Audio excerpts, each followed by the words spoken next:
बच्चों, निदानात्मक कक्षाओं हेतु मॉड्यूल विद्यार्थी अभ्यास पुस्तिका 2024-25 कक्षा 9वीं विषय सामाजिक ज्ञान की हम देख रहे हैं अध्याय 5 प्राकृतिक वनस्पति तथा वन्य प्राणी। इसके अंतर्गत हम एक अंक वाले वैकल्पिक प्रश्नों को यहाँ पे देख रहे हैं। जैसे कि आप देख रहे हैं, सही विकल्प चुनकर लिखिए। तो इसमें सिंकोना के वृक्ष कितनी वर्षा वाले क्षेत्रों में पाए जाते हैं, तो इसका आंसर देंगे हम 100 सेंटीमीटर। दूसरा, सिमलीपाल जीवमंडल में नीचे कौन से राज्य में स्थित है, तो इसका आंसर होगा उड़ीसा।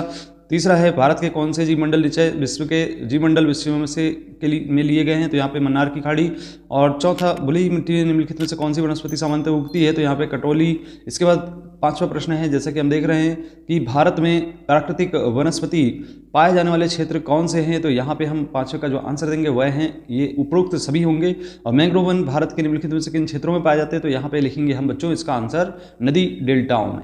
इसके बाद सातवां प्रश्न, पचमढ़ी जीवमंडल निचल के राज्य में स्थित है, तो इसका जो आंसर है वह होगा मध्य प्रदेश। तो पचमढ़ी मध्य प्रदेश में स्थित है बच्चों। इसके बाद देख रहे हैं हम दूसरा प्रश्न, रिक्त स्थानों की पूर्ति करने वाले प्रश्न को। यहाँ पे सबसे पहला प्रश्न है, प्राकृतिक वातावरण और उसमें रहने वाले जीवों में निर्मित व्यवस्था को खालिस्तान कहते हैं, तो इसका जो आंसर है वह होगा पारितंत्र। दूसरा, विभिन्न प्रकार के पेड़ पौधे खालिस्तान कहलाते हैं, तो यहाँ पे कहलाते हैं पादप। तीसरा, मानस जीवमंडल नीचे खालिस्तान राज्य में स्थित है, तो यहाँ लिखेंगे हम असम।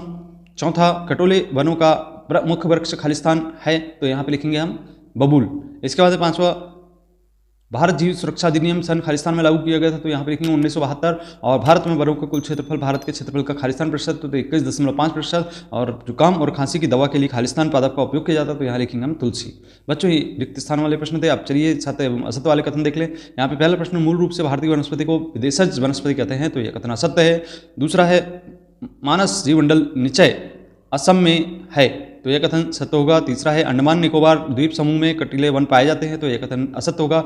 और चौथा, दुधावा राष्ट्रीय पार्क उत्तर प्रदेश में, तो यह कथन सत्य है। पांचवा प्रश्न है, गिर राष्ट्रीय उद्यान गुजरात में है, तो यह कथन बिल्कुल सत्य होगा। और इसके बाद, ज्वारी वन सुंदरी नामक वृक्षों के लिए प्रसिद्ध है, तो सत्य कथन है। इसके बाद, ऊंट थार मरुस्थल में पाए जाते हैं, तो यह कथन भी सत्य होगा। तो बच्चों, ये थे सत्य कथन। चौथा है, हमारे पास ये सही जोड़ी बनाना है हमें, तो सही जोड़ी को कुछ इस प्रकार से आप मिला दें। पहले को आप मिला दें, जो लिखा हुआ है सुंदरवन को पश्चिम बंगाल से मिला दें, और दूसरे को नंदा देवी को आप यहाँ पे मिला दें उत्तराखंड से, और तीसरे को आप मिला दें कंचनजंगा को आप मिलाएं सिक्किम से, और इसके बाद दिवांग को आप मिला दें यहाँ पे अरुणाचल प्रदेश से, और मानस को मिला दें असम से। तो इस तरीके से ये सही जोड़ी के आंसर होंगे बच्चों। अब आइए एक शब्द अथवा वाक्य में उत्तर देने वाले प्रश्नों को देखते हैं। सबसे पहला प्रश्न है, सन 2001 में वनों का कुल क्षेत्रफल भारत के वनों के क्षेत्रफल से कितना था, तो भारत के क्षेत्रफल का कितना था पूछ रहा है यहाँ पे 20.55% लिखेंगे बच्चों। दूसरा, देशज वनस्पति का एक उदाहरण लिखिए, साल। तीसरा, एक सींग वाले गेंडे किन राष्ट्रीय पार्क में पाए जाते हैं, तो यहाँ लिखेंगे हम काजीरंगा और मानस। चौथा, भारत में कितने जीवमंडल नीचे स्थापित किए गए हैं, तो इसका आंसर लिखेंगे बच्चों 18। पांचवा है, देश में कितने नेशनल पार्क स्थापित किए गए हैं, तो यहाँ पे लिखेंगे 103। और छठवां है, एक औषधि पादप का नाम लिखिए, तो यहाँ लिखेंगे हम नीम। इसके बाद है सातवां, गंगापुत्र ब्रह्मपुत्र डेल्टा में कौन सा वृक्ष पाया जाता है, तो इसमें लिखेंगे सुंदरी वृक्ष।